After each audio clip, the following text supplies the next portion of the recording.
On January 9th, 1908, in Paris, a girl was born into a world designed to contain her. Her name was Simone Lucie Ernestine Marie Bertrand de Beauvoir, and at the moment of her birth, her destiny seemed already mapped out by the weight of tradition. She entered a bourgeois family of respectability and Catholic piety, where daughters were expected to grow into obedient wives, graceful mothers, and quiet guardians of the domestic sphere. But Simone was not born to be silent. Her father, Georges de Beauvoir, was a legal secretary with literary aspirations that never bore fruit. He carried himself with theatrical flair, quoting Racine and Hugo, imagining himself a man of letters, though circumstances kept him anchored in modest employment. He adored his daughters, Simone and her younger sister Hélène, but he also recognized the limitations that society placed on them. "Simone has the brain of a man," he once declared with pride and perhaps a trace of unease. It was meant as a compliment, but also revealed the world she was born into, a world where intelligence was still coded masculine. Her mother, Françoise, came from a wealthy, devoutly Catholic family. She brought into the household the discipline of faith, the rituals of prayer, and the insistence that her daughters would be raised as proper, pious young women. Simone's early years were thus split between two poles: the airy theatricality of her father and the stern religiosity of her mother. Between poetry and catechism, between charm and chastity, the child learned early what it meant to live in contradiction. Childhood under the cross. Simone was sent to the Institut Adeline Désir, a strict Catholic school for girls. There, she learned obedience, piety, and submission, qualities meant to prepare her for marriage rather than independence. The nuns taught her Latin prayers and moral doctrine, filling her days with the discipline of ritual. At first, Simone absorbed it all with fervor. She was a precocious child, quick to learn, eager to please, fascinated by the mysteries of faith. But even as she mouthed the prayers, doubts began to stir. She saw how the church confined women, telling them that virtue was obedience, that their place was in silence. She saw how boys were encouraged toward adventure and ambition, while girls were taught to shrink themselves into docile shadows. She loved the stories of saints and martyrs, but she began to question whether their sacrifices were liberation or chains. By the age of 15, Simone experienced her first great break. She lost her faith. She stood one day in the pews, listening to the familiar rhythm of the Mass, and felt nothing. The rituals seemed hollow, the promises unconvincing. She declared quietly to herself that God did not exist. It was a shocking realization, one that she kept hidden from her family at first, but it marked the true birth of her independence. Where others saw blasphemy, she saw freedom. Without God, there was no divine plan to dictate her life. Her path was her own to create. A hunger for knowledge. With faith discarded, Simone turned her devotion to books. She devoured everything she could find: literature, philosophy, science. She read Balzac and Stendhal, finding in their novels portraits of human desire and failure. She read Pascal, whose doubts resonated more than his faith. She read Rousseau, who spoke of freedom, and Voltaire, who mocked dogma. Each book was a doorway out of the cage that had been built for her. Unlike her classmates, who dreamed of marriage and children, Simone dreamed of writing, of thinking, of leaving her mark on the world. She carried notebooks everywhere, scribbling reflections, sketches of characters, embryonic philosophical ideas. Her mind burned with questions. What does it mean to be free? What chains are real, and what chains do we imagine? Why must women live smaller lives than men? Her hunger was insatiable, and it soon became clear that she was not like the other girls. Teachers noted her brilliance, her relentless energy. Family members worried that her ambitions were unfeminine, that she would never marry if she continued to outshine men with her intellect. Simone did not care. She had already chosen a different destiny. She would not become the wife her mother expected. She would become a thinker, a writer, an explorer of truth. Early contradictions. Yet Simone's childhood was not without tenderness and fragility. She adored her younger sister Hélène, Poupette, with whom she shared secrets and confidences. The two girls invented stories, shared fantasies, and created private worlds beyond the reach of parents and teachers. But even here, a shadow loomed. Simone understood that her hunger for independence would one day separate her from the family she loved. Freedom came with loneliness. She also struggled with the contradictions of her social class. On one hand, she belonged to the Parisian bourgeoisie, with its comforts, salons, and refinement. On the other, her father's financial misfortunes meant the family lived in declining circumstances, hovering precariously above poverty. This sense of instability, of being inside a world and yet excluded from its full privileges, would haunt her later writings on class, privilege, and oppression. The restless spirit awakens. By the time Simone reached adolescence, it was clear that she would not follow the script written for her. She was brilliant, rebellious, and hungry for something larger than the domestic destiny prepared for her. She was, in her own words, a restless spirit, unwilling to accept what was given, determined to invent what was possible. The girl who once prayed in Catholic chapels now walked the streets of Paris imagining herself a writer, a philosopher, an adventurer of thought. She had shed the weight of God, but with that freedom came a heavier burden, to create her own meaning, her own essence, her own life. In the silence of her childhood room, surrounded by books and notebooks, Simone began to forge herself. She was not yet the philosopher of the second sex, not yet the feminist icon, not yet Sartre's equal partner. But the fire was already there. The question that haunted her was simple yet immense. If women had always been told who they were, could she become something different? Could she become the author of her own existence? When Simone de Beauvoir walked through the doors of the Sorbonne in the late 1920s, she was stepping into a temple of knowledge long dominated by men. The Sorbonne, with its centuries of history, towering professors, and tradition of intellectual rigor, had produced France's most famous philosophers, writers, and scientists. Yet for women, entry into this world was still unusual, almost transgressive. Simone was not only there, she intended to conquer it. The Sorbonne years. At the Sorbonne, Simone studied philosophy, the discipline that would become both her weapon and her identity. She immersed herself in Aristotle and Aquinas, but also in Kant, Hegel, Nietzsche, and above all, Henry Bergson, whose writings on time and consciousness fascinated her. She read day and night, filling notebooks with meticulous reflections, pushing her mind to the limits of abstraction. But her studies were not only about ideas, they were about proving herself. In the male-dominated lecture halls, she was often treated as an outsider, a curiosity. Professors praised her intelligence, but hinted that it was unusual, even unnatural, for a woman to outshine her peers. Simone responded with determination. She would not simply compete, she would excel. She quickly became known among her classmates for her intensity, her clarity of thought, and her ability to argue with passion and precision.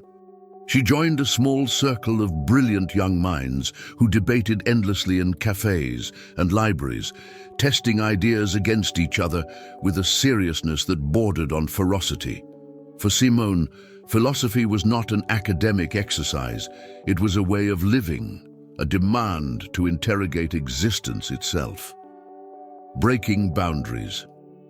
At just 21 years old, Simone passed the rigorous aggregation in philosophy, one of the most demanding competitive exams in the French academic world. She ranked second, behind a student who would soon change her life forever, Jean-Paul Sartre. With this success, Simone became the youngest person ever to pass the exam, and one of the very few women in French history to do so. It was a triumph, but also a rupture. By achieving what so few women had, she was quietly breaking open the boundaries of what was thought possible for her gender. She was no longer destined for marriage and domesticity. She was now qualified to teach philosophy, to write, to think as a professional intellectual. Her father, Georges, who had once worried about her lack of dowry and marriage prospects, now boasted of her brilliance. "You will never marry," he once said. "You have the brain of a man." He was right in one sense. Simone would not marry. But she would prove that the brain of a man was nothing other than the brain of a human being who refused to be diminished. Early teaching and writing. Simone began teaching philosophy in secondary schools, a position that gave her financial independence and time to write. Standing before her students, she was not the traditional teacher who handed down doctrine. She challenged her pupils to question, to think, to confront their own existence. Her style was demanding, sometimes severe, but also inspiring. At the same time, she wrote feverishly in journals and notebooks, developing the seeds of ideas that would later blossom in her great works. She was fascinated by the question of freedom, the tension between individual existence and the weight of social expectation. Her early writings wrestled with the same questions that would one day explode into the second sex. How does society shape us? How do we break free from roles imposed upon us? A woman alone in a man's world. Yet even in her triumphs, Simone was acutely aware of her isolation. The cafes of Paris swirled with brilliant men debating politics and philosophy, but women were often excluded or treated as ornaments. She felt herself standing at the threshold, determined to enter, but always conscious of the barriers. She refused to accept the roles offered to her. She did not want to be a wife, bound to a household. She did not want to be defined only as someone's daughter, sister, or companion. She wanted to live as a subject, not as an object, and already she sensed that this struggle was not just personal, it was the condition of women everywhere. Preparing for Sartre. It was during these formative years as she taught, studied, and wrote that Simone's path crossed once more with the man who had ranked first in the aggregation, Jean-Paul Sartre. He was brilliant, eccentric, arrogant, and utterly unlike anyone she had ever met. Their meeting would change not only their lives, but the intellectual landscape of the 20th century. Simone, the young woman who had already defied convention and claimed philosophy as her own, was about to find in Sartre both her equal and her opposite. Together, they would forge a partnership that defied every social expectation and ignite a philosophical revolution. The question that hovered in those days was simple, yet fateful. What happens when two restless spirits, both unwilling to compromise, decide to bind their lives together, not in marriage, but in freedom? In 1929, Simone de Beauvoir sat in a crowded examination room at the École Normale Supérieure, waiting for her philosophy examiners to call her name. The aggregation in philosophy was one of the most grueling intellectual tests in France, the final trial for those who sought to become professional philosophers. Among the candidates was a small, sharp-eyed man with a mischievous grin and a head full of ideas that seemed to spill out faster than he could contain them. His name was Jean-Paul Sartre. When their paths crossed, something electric occurred. Simone, only 21, was already dazzling her professors with her clarity and rigor. Sartre, 5 years older, exuded confidence and eccentricity. He was the kind of man who laughed at convention, turned every conversation into a performance, and carried himself as if the rules of the world did not apply. Where others found him arrogant, Simone found him intoxicating. Where others underestimated her because she was a woman, Sartre immediately recognized her as his equal. The famous pact. Their connection was immediate and profound. They began to spend hours together, talking, debating, arguing. In cafes, on walks through Paris, in smoky student rooms, they tested each other's ideas with merciless honesty. Sartre admired Simone's fierce intelligence. Simone was captivated by Sartre's originality and boldness. It was not simply a romance, it was an alliance of minds. Soon they made what would become their legendary pact. They would share a necessary love between them, while allowing for other contingent loves beyond. They would not marry, not bind themselves with bourgeois conventions, but instead commit to absolute honesty, total freedom, and mutual respect. For them, love was not a cage, but a contract of liberation. It was scandalous. To their contemporaries, the arrangement seemed outrageous, even immoral. For Simone, however, it was salvation. She would never have to sacrifice her independence, her writing, or her ambitions. With Sartre, she could be both lover and thinker, companion and equal. Intellectual companions. From the beginning, Simone and Sartre were not merely lovers. They were co-conspirators in thought. They shared books, ideas, and manuscripts. Each sharpened the other's philosophy. Sartre's existentialism, his belief that existence precedes essence, that man is condemned to be free, resonated deeply with Simone's own reflections on freedom and responsibility. Yet she pushed further, challenging him, asking what these ideas meant for women, for relationships, for everyday life. Their dialogues became the foundation of an intellectual partnership that would shape the entire century. To be with Sartre was to be in constant motion, never allowed to grow complacent. To Sartre, Simone was not just a companion, she was his most formidable interlocutor, the one person who could match him blow for blow. Defying convention, their relationship defied everything expected of men and women in their era. Simone rejected marriage, motherhood, and the domestic fate her mother had envisioned.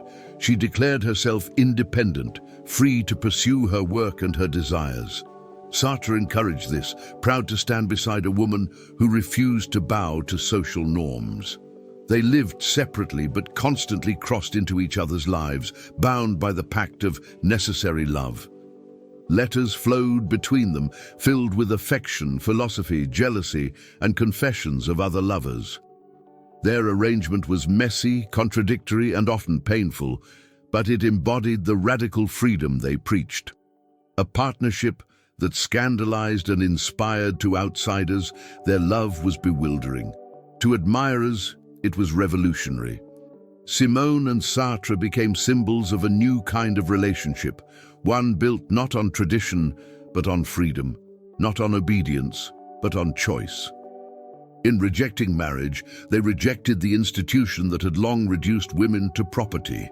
In embracing honesty about their affairs, they rejected hypocrisy. For Simone, this partnership was transformative. Sartre gave her recognition at a time when women philosophers were dismissed as anomalies. He treated her as an equal, something almost unheard of in the male-dominated intellectual world. But Simone also knew even then that she would one day step out of Sartre's shadow. She was not merely his companion, she was destined to write works that would eclipse even his in influence. The seed of revolution. In 1929, when their bond was sealed, they could not yet imagine how far it would take them, through war, fame, scandal, and revolution in thought. For Simone, this meeting was not the end of her independence, but the beginning of her most daring experiment, to live freely as both a woman and a thinker, and to prove that philosophy was not only the province of men. As she walked through Paris beside Sartre in those first years, cigarette smoke curling in the night air, she was no longer simply a daughter, a student, or a teacher. She was becoming something the world had rarely seen, a woman philosopher on equal footing with men, ready to challenge centuries of silence. But could such a radical partnership, built on freedom and defiance, truly withstand the pressures of war, fame, and human desire? Or would the contradictions at its heart tear it apart? When Simone de Beauvoir left her childhood faith behind, she had already taken the first step toward independence. But after meeting Sartre, she did something even more radical.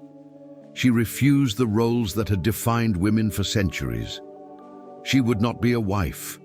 She would not be a mother. She would not vanish into the shadow of a man, even a man as brilliant as Sartre. She would be Simone de Beauvoir, writer, philosopher, and witness to her own time.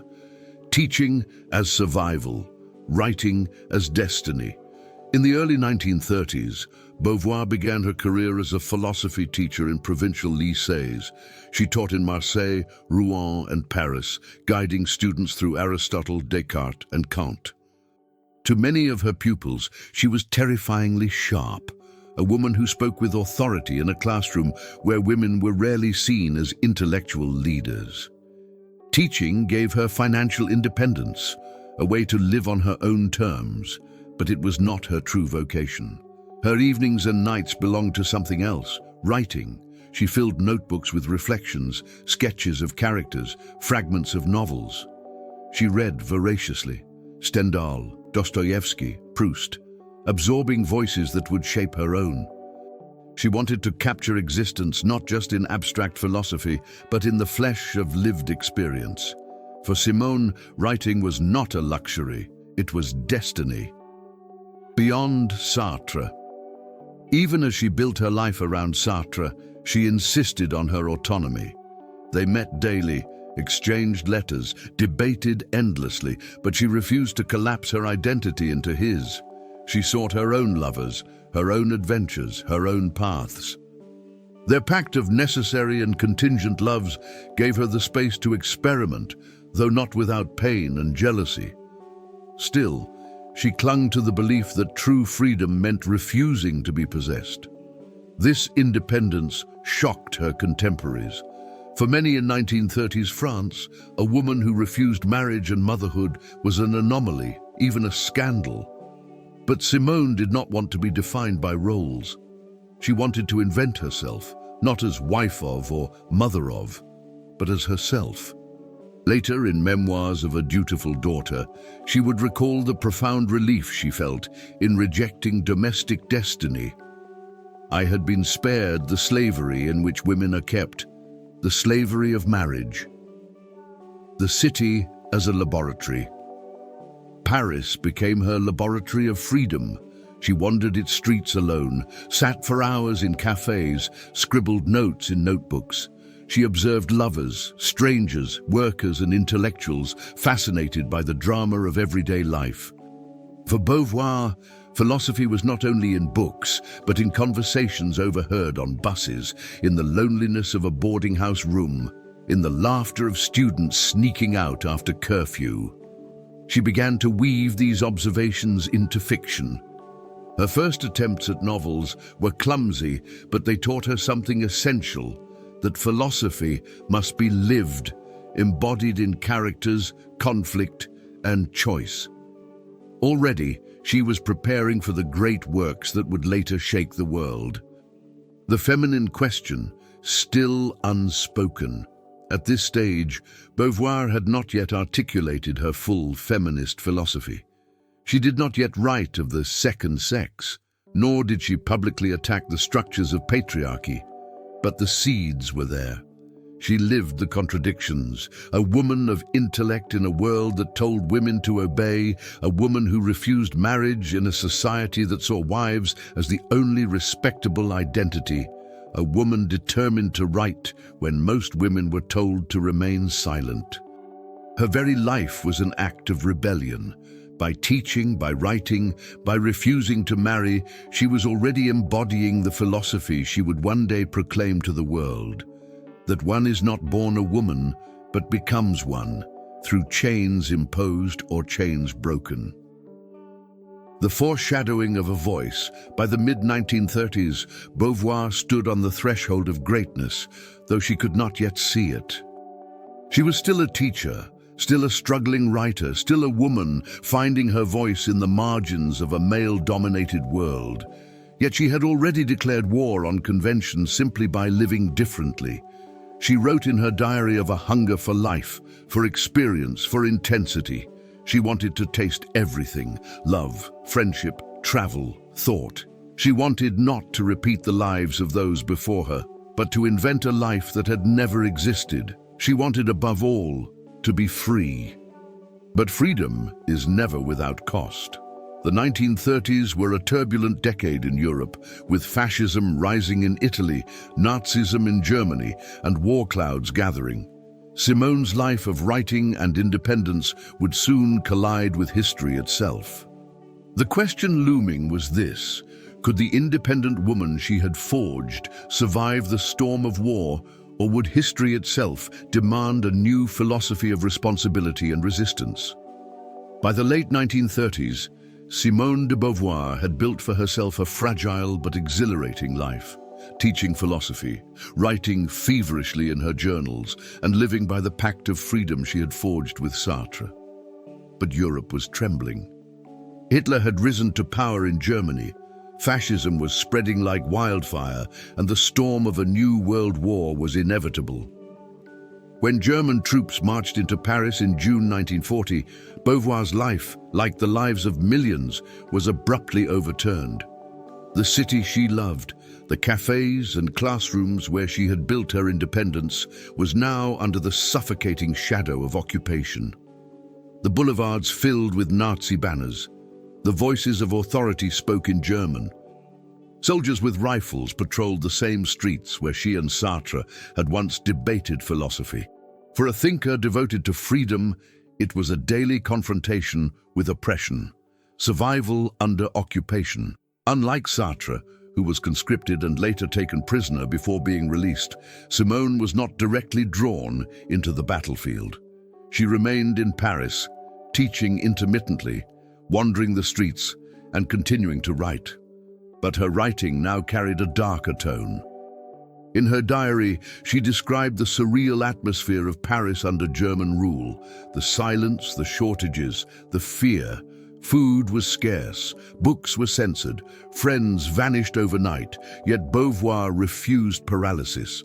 She read obsessively, studied philosophy with renewed urgency, and turned her reflections into fiction. Her first novel, She Came to Stay, L'Invité 1943, emerged during these years, a story about freedom, desire, and the destructive entanglement of relationships. On the surface, it was a love triangle. Underneath, it was an allegory of existential freedom under threat. Writing as resistance for Beauvoir, the act of writing during the occupation was itself a form of resistance. She and Sartre were part of a loose intellectual network that defied silence. They could not fight with weapons, but they fought with words. Plays like Sartre's No Exit and Beauvoir's early fiction smuggled existentialist ideas into a censored culture. Their circle of friends, writers like Albert Camus and Raymond Aron, met in cafes where conversation itself felt dangerous. Each discussion, each page written, carried the risk of surveillance, denunciation, or arrest. Yet Beauvoir pressed forward, convinced that philosophy had to confront reality, not retreat from it. A philosophy forged in darkness. It was during these grim years that Beauvoir began to crystallize the philosophy that would later define her. She observed how ordinary people surrendered to passivity, how fear made them complicit, how oppression seeped into daily life. She asked, what does freedom mean when one is trapped under tyranny? What does responsibility look like when the world collapses? Her reflections echoed Sartre's claim that man is condemned to be free. Even under occupation, she realized, individuals were still making choices to resist or to obey, to act or to remain silent. Freedom could not be erased, only denied or betrayed. This philosophy would later explode into her great feminist work, The Second Sex. But its roots were here, in wartime Paris, in the tension between constraint and responsibility, between oppression and the demand to act. Shadows of the war. Beauvoir's life during the occupation was not without controversy.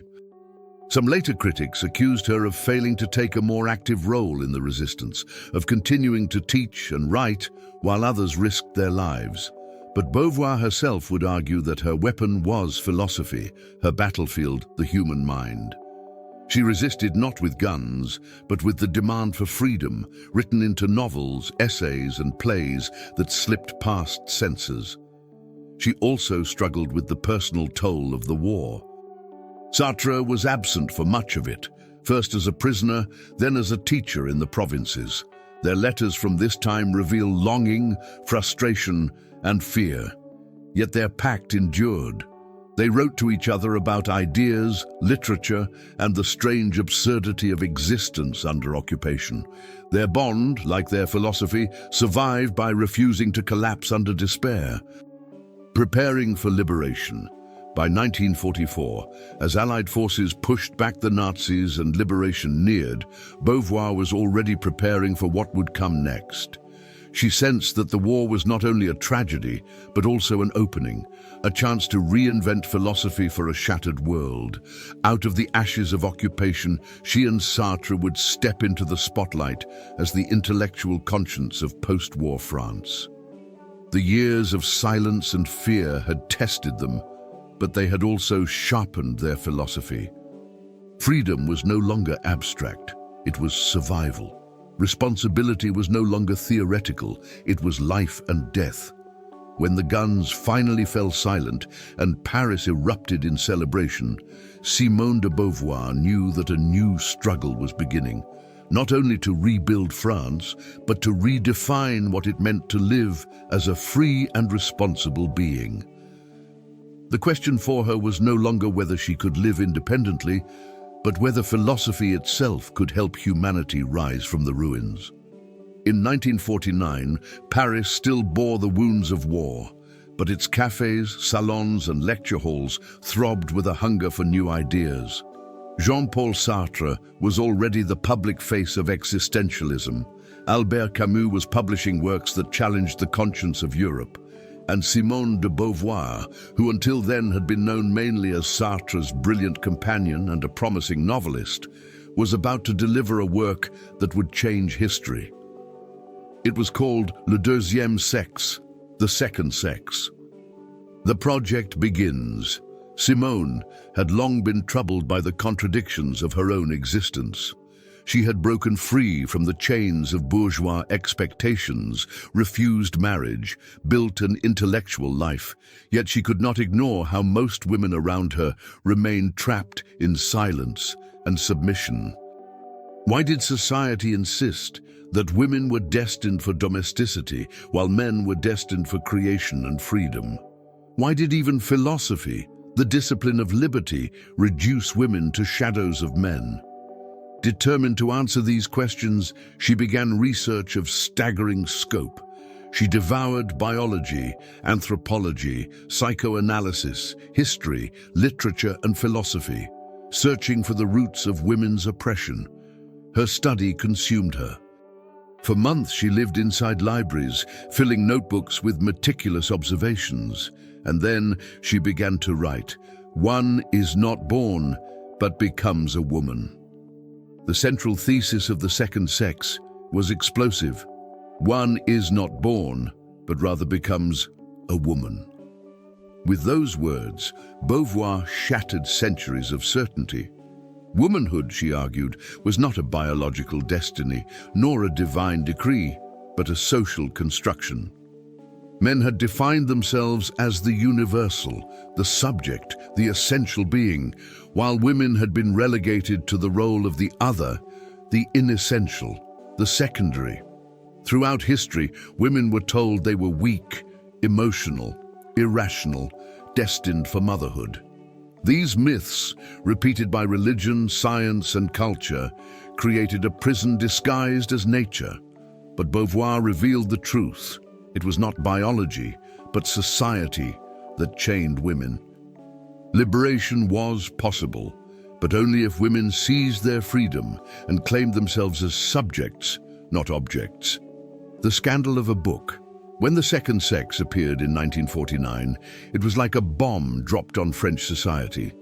The book was vast, 2 volumes and more than 1,000 pages, filled with history, philosophy, literary criticism, and searing personal insight. Beauvoir exposed the hypocrisies of marriage, the boredom of domesticity, the exploitation of women's labor, the loneliness of aging, the lies told about femininity. The backlash was immediate and ferocious. The Catholic Church placed the book on its index of prohibited books, denouncing it as immoral. Conservative critics accused Beauvoir of destroying the family, of undermining motherhood, of corrupting young women. Even some of her intellectual peers squirmed, uncomfortable with her uncompromising critique. And yet, for women across France and beyond, the book was a revelation. Here, at last, was a woman who had named their experience, who had unveiled the invisible chains of daily life. Readers wrote to Beauvoir in secret, thanking her, confessing that her words had awakened them. The Second Sex became more than a book. It was a mirror, a weapon, a spark. Philosophy meets life. What made The Second Sex extraordinary was not only its scholarship, but its lived urgency. Beauvoir was not writing from a distance. She was writing from within the very contradictions she described. She herself had chosen independence, taken lovers, built her intellectual identity. She knew the price of freedom, the loneliness, the judgment, the scandal. Her book was philosophy fused with life, theory written in flesh and blood. A feminist voice emerges. Though Beauvoir did not yet call herself a feminist, she would adopt that identity more forcefully later. The Second Sex instantly made her one. She had named the condition of women with unprecedented clarity, and the world could not unhear it. She had provided the intellectual foundation for what would become the second wave of feminism in the 1960s and 70s, influencing generations of activists who carried her words into the streets. Sartre and Beauvoir. Sartre, for his part, admired the book but was not its center. For once, Beauvoir stood alone, not as Sartre's companion, but as a thinker in her own right. The Second Sex was not Sartre's philosophy rewritten. It was hers, rooted in existentialism but expanding it into the terrain of gender and oppression. It was the moment she stepped fully out of his shadow. The shockwave. In 1949, Simone de Beauvoir was no longer simply the brilliant young woman of the Sorbonne, no longer just Sartre's intellectual partner. She had become something new, the voice of half of humanity. The shockwave of her words spread far beyond Paris, crossing into Europe, America, and eventually the world. But the question now hung over her life. Having exposed the chains of women's oppression, could she or anyone show a path to liberation? Or was naming the problem itself the most radical act of all? When The Second Sex hit the shelves in 1949, it was more than a book, it was an explosion. Simone de Beauvoir, once known primarily as Sartre's brilliant partner and a rising novelist, suddenly became the most controversial woman in France. Her name filled newspapers, her words sparked debates in cafes and parliaments, and her presence became inseparable from the question of what it meant to be a woman in the 20th century. Fury from the establishment. The backlash was immediate and violent. The Catholic Church placed The Second Sex on the index of prohibited books, branding it heretical, dangerous, an attack on morality itself. Priests thundered from pulpits that Beauvoir was corrupting women, tempting them away from the sacred duties of wife and mother. Politicians sneered at her abstract theories, dismissing them as intellectual poison. Critics mocked her as bitter, jealous of men, or sexually deviant. Newspapers ran caricatures of her as a man in disguise, chain-smoking her way through scandalous parties. Even some sympathetic male colleagues urged her to soften her tone, to make her message less threatening. But Beauvoir did not flinch. She had known, even while writing the book, that it would provoke outrage. In her journal, she noted with a kind of cold clarity, "When one touches women's oppression, one touches everything." A revelation for women. If the establishment was enraged, women themselves were electrified. Letters poured in from across France, written in secret by housewives, teachers and workers who confessed that Beauvoir had put into words what they had always felt but never dared to articulate. They described her book as a mirror, a revelation, a liberation. For the first time, many women saw their daily frustrations, the drudgery of housework, the weight of motherhood, the silencing of their desires, not as personal failures, but as part of a system of oppression. Beauvoir had revealed the invisible architecture of patriarchy, and once seen, it could not be unseen. Living as a symbol. Almost overnight, Simone de Beauvoir herself became a symbol. She was no longer simply a writer, but the embodiment of her message. The woman who refused marriage, who claimed her independence, who walked freely through Paris with Sartre by her side. Admirers saw her life as proof that liberation was possible. Critics saw her as a scandal made flesh. This duality weighed heavily on her. Beauvoir had not set out to become an icon, but her life was now scrutinized endlessly. Every choice she made, every relationship, every public appearance was judged against the ideals of her book. Was she truly free, or was she trapped by her own contradictions? Sartre and the Pact, Under Pressure. The book also cast new light on her partnership with Sartre. Their necessary love and contingent love's arrangement became public knowledge, fueling gossip and scandal. For some, their pact was proof of liberation, a daring rejection of bourgeois marriage. For others, it was proof of immorality, a perverse indulgence. Within their relationship, the book also shifted the balance. Sartre remained the towering public philosopher of existentialism, but Beauvoir was no longer merely his disciple. She had created something entirely her own, something that reached beyond philosophy into the daily lives of millions. Sartre admired her courage, but also felt the sting of being eclipsed by his companion's radical originality. A voice that could not be silenced. Despite the storm, Beauvoir refused to retreat. She continued to write, to lecture, to speak in defense of her ideas. In interviews, she calmly dismantled the arguments of her critics. She insisted that women's liberation was not about hating men, but about freeing humanity from the false hierarchies that enslaved both sexes. Her composure only infuriated her enemies more. To see a woman unafraid, unapologetic, and intellectually superior was, for many men, unbearable. And yet, for a generation of women, that very image was intoxicating. Simone de Beauvoir had become something rare, a living example that the chains could be broken. The Turning Point, The Second Sex, was not just a book, it was a turning point. It split the world into those who saw in it a threat and those who saw in it salvation.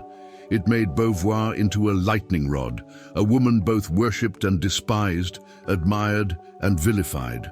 But even as she became the voice of liberation, Beauvoir herself wrestled with contradictions. She had exposed the myths of femininity, but she was still a woman living in a society that demanded conformity. She had named oppression, but what would freedom look like in practice? Could women truly reinvent themselves, or were they still bound by invisible chains of history and desire? The scandal had made her famous. The liberation had made her immortal. But the struggle was only beginning. For Simone de Beauvoir, freedom was not a theory. It was the axis around which her entire life revolved. She had written in The Second Sex, that women had to break the chains of dependency, to seize their existence as subjects rather than objects. But living those ideas was something else entirely. The years after the publication of her masterpiece became a living experiment in what it meant to embody freedom, not just preach it. The pact in practice. Her relationship with Jean-Paul Sartre remained the center of her life. Yet it was unlike any relationship the bourgeois world could recognize. Their necessary love pact bound them together with iron honesty, but it also left space for what they called contingent loves. This meant that both could take other lovers, confess them openly, and yet preserve their unbreakable bond. For Sartre, this often meant brief affairs with students or encounters that satisfied his insatiable appetite for seduction. For Simone, it was different. She sought depth, connection, intimacy. She formed intense relationships with both men and women, relationships that often lasted years and shaped her emotionally and intellectually. These affairs, recorded in her diaries and letters, became as legendary as they were controversial. To admirers, they were proof of her radical honesty, her refusal to live a lie. To critics, they were scandal, evidence of betrayal and immorality. To Simone herself, they were both liberation and burden, passion and pain. One of her most intense relationships was with Nelson Algren, the American novelist from Chicago. They met in 1947, and their affair became a passionate transatlantic love story.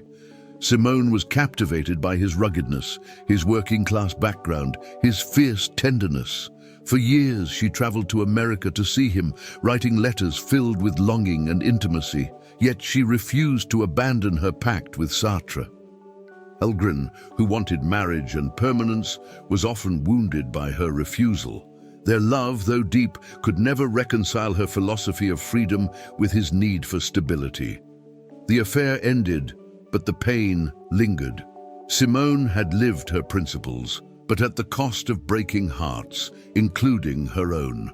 She also engaged in relationships with women, experiencing the intensity of love outside the structures of heterosexual expectation. These two tested her philosophy, proving that desire could be liberating, but also destabilizing. In each relationship, she wrestled with the paradox. Freedom meant honesty, but honesty also meant hurt, the public and the private. By the 1950s, Simone de Beauvoir was no longer a private intellectual, but a public figure, her life scrutinized almost as much as her books. Newspapers speculated on her affairs. Gossip circled about her unconventional lifestyle, and critics called her a hypocrite for preaching liberation while tied so closely to Sartre. Simone resisted these attacks with the same composure she had shown after the second sex. She refused to apologize for her choices. She insisted that her life was proof of her philosophy, that freedom was messy, painful, and imperfect, but still the only authentic way to live. Yet in private, she was not immune to anguish. Her diaries reveal loneliness, jealousy, and doubt. She sometimes wondered if the price of radical freedom was too high. She knew that Sartre's affairs often wounded her, just as hers wounded others. But she also knew that to retreat into convention would be worse, a betrayal of the very truth she had fought for, living the contradiction. What made Beauvoir remarkable was not that she lived without contradictions, but that she lived through them. She believed freedom was not the absence of conflict, but the courage to face conflict without illusion. Her life became a testament to this belief, a constant negotiation between desire and principle, between intimacy and independence, between theory and reality. Her openness about these struggles was itself revolutionary. Most intellectuals of her time hid their personal lives behind a wall of abstraction. Simone exposed hers, writing candidly in her memoirs about love, sexuality, and vulnerability. In doing so, she turned her life into a philosophical laboratory, a place where theory and practice collided. The Price of Freedom. For Beauvoir, love was never about possession, but about choice. She believed that true intimacy could exist only when both partners recognized each other as free subjects, not objects to be owned. But she also knew how fragile and painful this was in practice. Freedom meant no guarantees. It meant that every relationship could end, that every bond was fragile, that love was always shadowed by loss. This, perhaps, was the greatest contradiction of all. Simone de Beauvoir believed in freedom passionately, but she also longed for stability, connection, and tenderness. She lived between these poles, refusing to abandon either, even when they tore at her. Her life in these years was a drama of desire and philosophy, of passion and principle. It was not perfect, and it was never easy, but it was hers, and that, for Simone, was the essence of liberation. The world was watching her, judging her, scandalized and inspired in equal measure. And as the 1960s approached, Beauvoir was about to step into a new stage of her journey, not just as Sartre's companion, not just as a scandalous intellectual, but as a political force. For the question was no longer simply how to live freely as an individual, but how to fight for freedom collectively in a world trembling with revolt. By the 1960s, Simone de Beauvoir was no longer just a philosopher, novelist, or memoirist. She had become a public force. The publication of The Second Sex had made her a symbol of women's emancipation, but Beauvoir was not content to remain in the ivory tower of theory.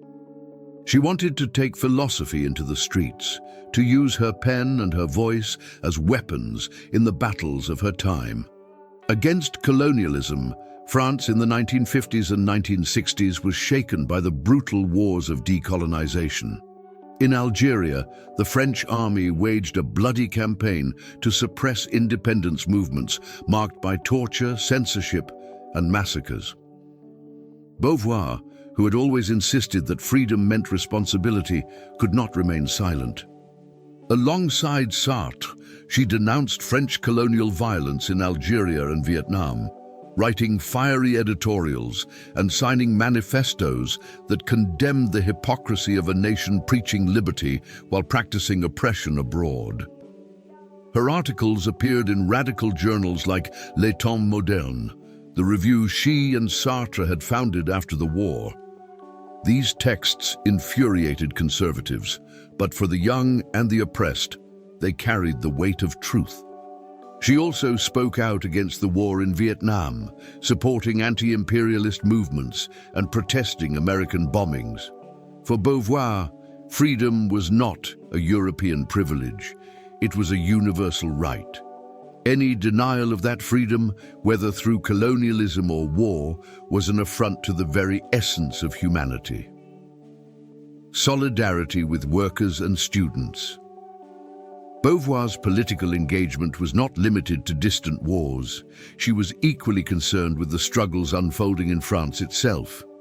She supported workers on strike, condemned the exploitation of labor, and urged intellectuals not to hide behind books while injustice raged in the factories. When students in Paris began to agitate for change in the late 1960s, Beauvoir stood with them.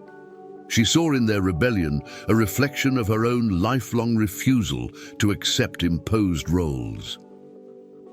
The student protests of May 1968, when Paris exploded into barricades, demonstrations and occupations, electrified her. Alongside Sartre, she joined marches, gave speeches, and lent her name to their cause. For the young, Beauvoir was not just a philosopher from books. They saw her on the streets, standing beside them, sharing their struggle. She became, in their eyes, a living link between philosophy and revolution. Feminism reclaimed. Although The Second Sex had been published nearly 2 decades earlier, it was in the 1960s that Beauvoir's ideas found their full political resonance. The rise of the women's liberation movement in France and beyond brought her words back to the center of debate. Younger feminists carried her book into their meetings, quoting her declaration that women had been made the other. Demonstrators shouted her words on banners and posters. Beauvoir herself began to identify openly as a feminist, joining marches for abortion rights and supporting groups fighting for women's legal equality. In 1970, she helped found the MLF, Mouvement de Libération des Femmes, lending her voice and reputation to a movement that often clashed with both the state and traditional leftist organizations. Her activism was not symbolic. She stood at clinics, signed petitions, and put her body on the line for women's right to control their own lives. The philosopher as fighter for Beauvoir, political engagement was not separate from philosophy. It was its consequence. Existentialism had always taught that freedom was a burden, that to be free meant to take responsibility. Beauvoir extended this into action. One could not write about oppression and then ignore it in practice. To live authentically was to fight. Her activism won her admiration from the younger generation, but also intensified criticism from conservatives. She was accused of destabilizing the family, undermining the state, corrupting youth. Yet she accepted these attacks as confirmation that she was striking at the heart of power. A global voice. By this time, Beauvoir's reputation had crossed borders. She traveled internationally, speaking at conferences, meeting with activists, and connecting with movements from Latin America to the United States. Her book had been translated into dozens of languages, and her name was spoken wherever women sought liberation. She was no longer only Sartre's companion, she was Simone de Beauvoir, a global voice of resistance. But even as she embraced collective struggles, a deeper question remained.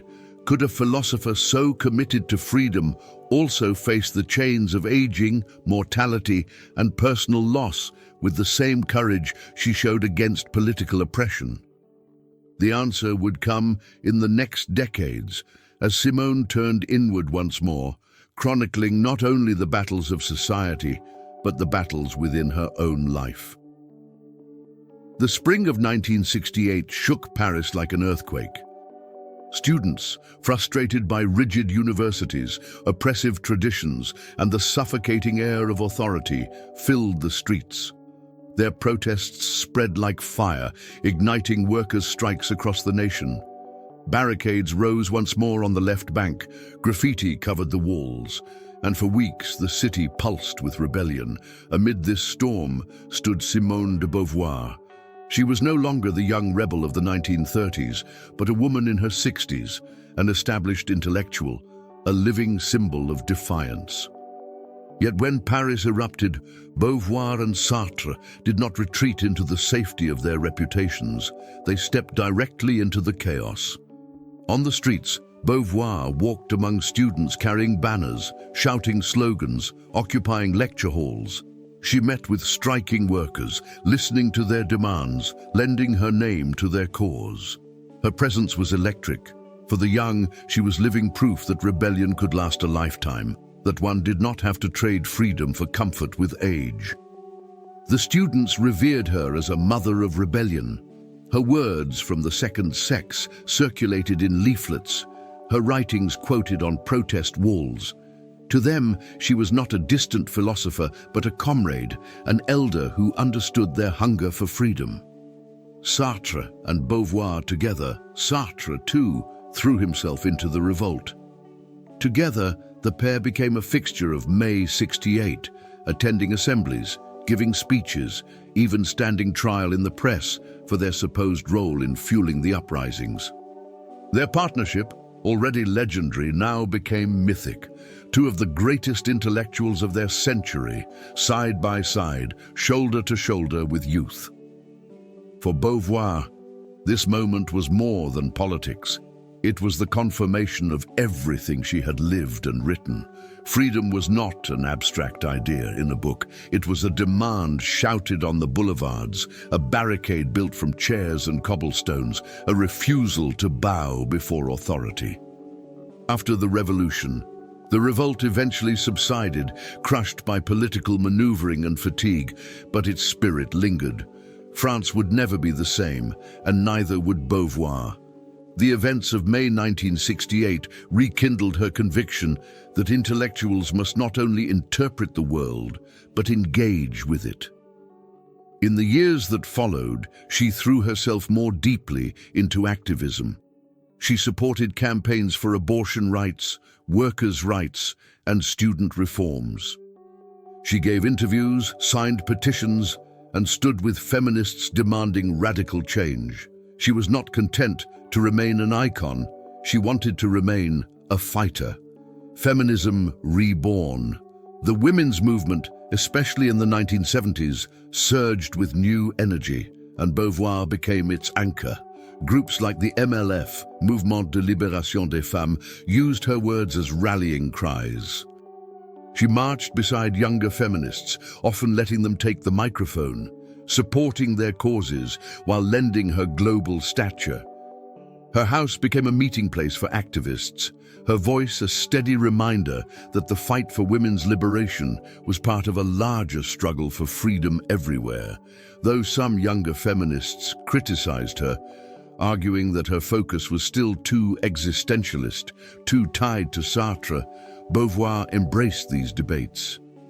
Disagreement, she insisted, was proof of vitality, the burden of fame.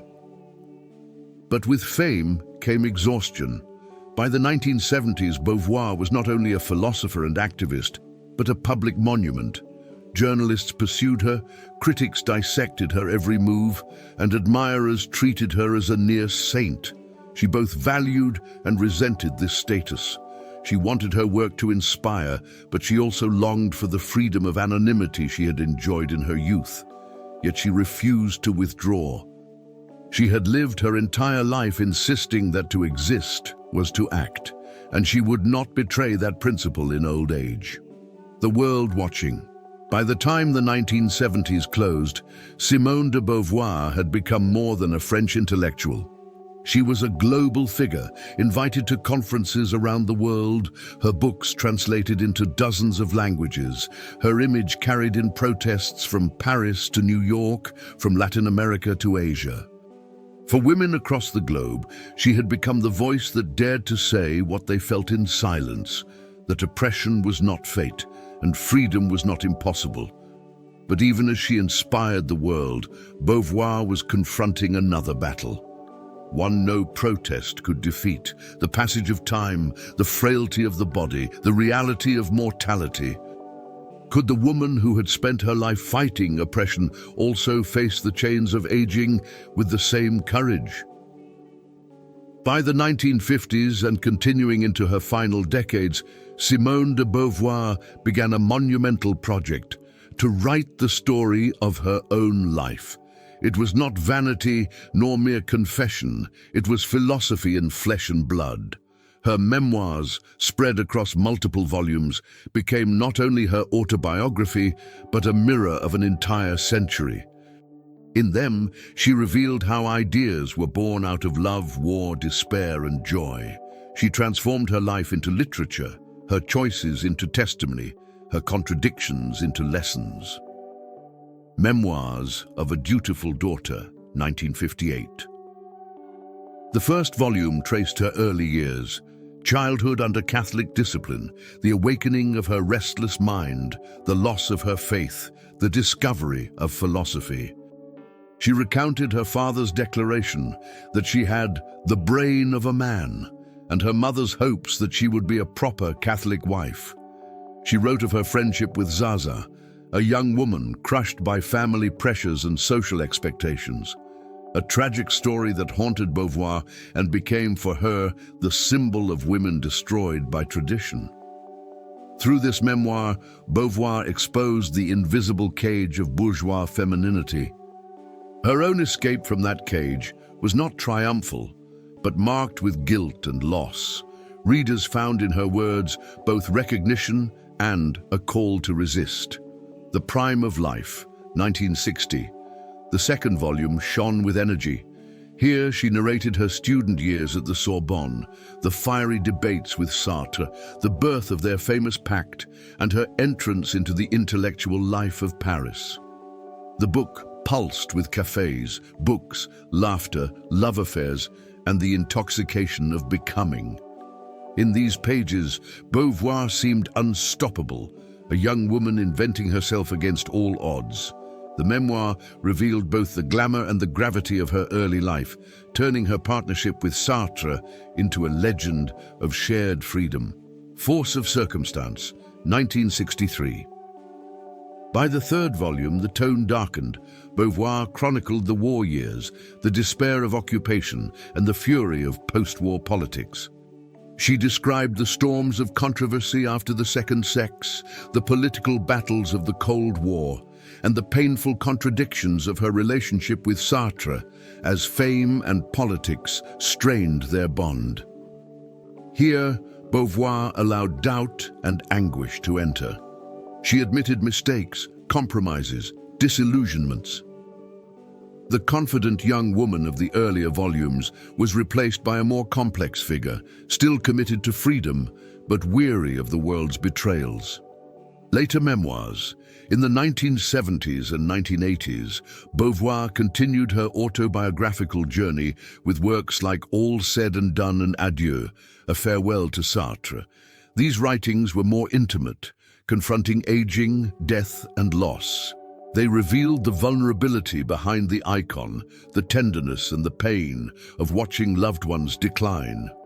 Especially powerful was A Farewell to Sartre, 1981, written after his death. It was a raw, unsparing account of his final years, his illness, his stubbornness, his fragility. Some accused her of cruelty for exposing his decline so bluntly.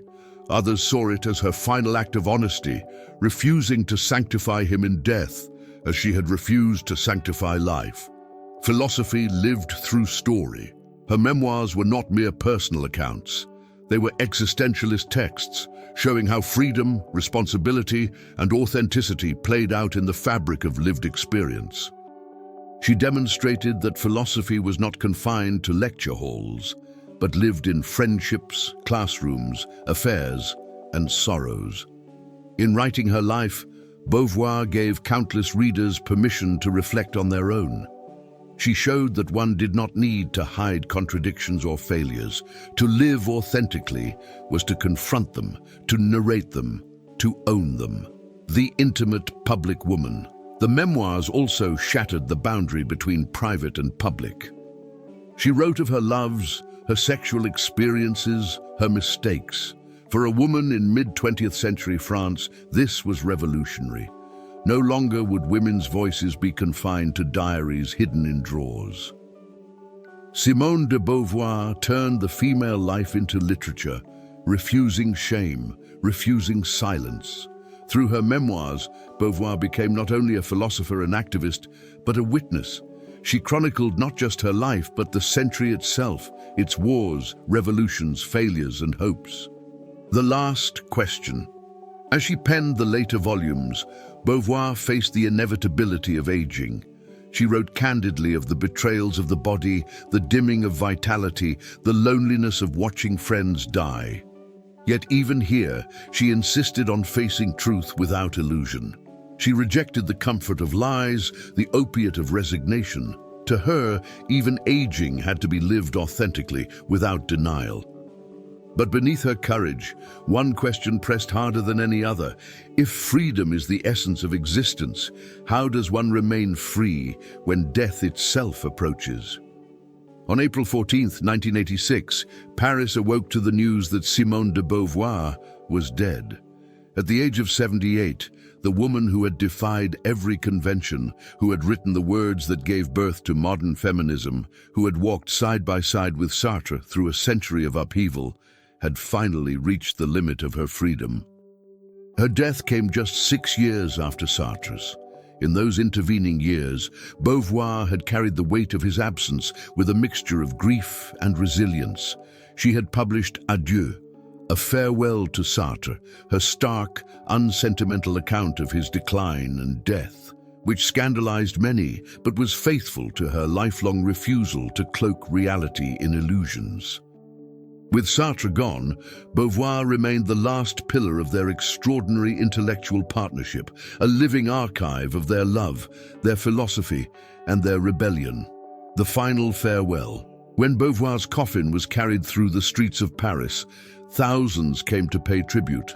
Students, feminists, writers, activists, and ordinary women who had found their lives transformed by the second sex followed her to her final resting place. She was buried in Montparnasse Cemetery beside Sartre, their names etched together in stone as they had been bound in life. For many, the site was deeply symbolic. Two restless spirits who had refused marriage, who had rejected convention, now lying together in death, as inseparable as they had been in the imagination of the world. Legacy of a revolutionary voice. Simone de Beauvoir's legacy is vast and multifaceted. With the second sex, she gave women a philosophical weapon that revealed oppression as neither natural nor eternal, but constructed and therefore capable of being dismantled. With her memoirs, she turned a woman's life into philosophy, showing that freedom was not only for abstract man, but for every embodied woman. Her influence extended far beyond France. In the 1960s and 70s, the women's liberation movement in the United States, Britain, and Latin America found in her words a manifesto. Her ideas shaped second-wave feminism, from demands for reproductive rights to critiques of marriage and family. Even today, her famous sentence, "One is not born but rather becomes a woman," remains one of the most quoted lines in feminist history. The controversial saint, and yet Beauvoir's legacy is not without contradiction. Critics have scrutinized her personal life, her relationships with Sartre, her treatment of lovers, and her sometimes elitist stance. Some accuse her of hypocrisy, others of failing to fully embrace feminism in her early years. She herself admitted her flaws, writing with unflinching honesty about jealousy, mistakes, and moral compromises. But perhaps this was her strength. She never pretended to be perfect. She lived her philosophy in all its messiness, proving that freedom is not about purity, but about facing contradictions without fleeing. Philosophy in flesh and blood. More than any other thinker of her generation, Simone de Beauvoir embodied the principle that philosophy must be lived. She refused to separate theory from life, ideas from experience. Her existence was her experiment, her writings both map and testimony.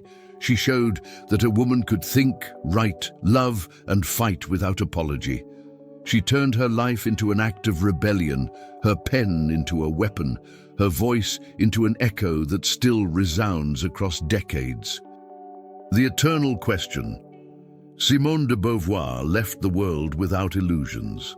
She did not believe in God, in afterlives, or in transcendence. What remained, she believed, was only the work we leave behind, the freedom we seize, the responsibility we assume. Her grave in Montparnasse holds her body, but her words continue to circulate like fire. And so, her legacy is not only a set of books, not only a philosophy, but a question addressed to every reader, every woman, every human being. If one is not born a woman but becomes one, then what else might we become, if only we dare to claim our freedom?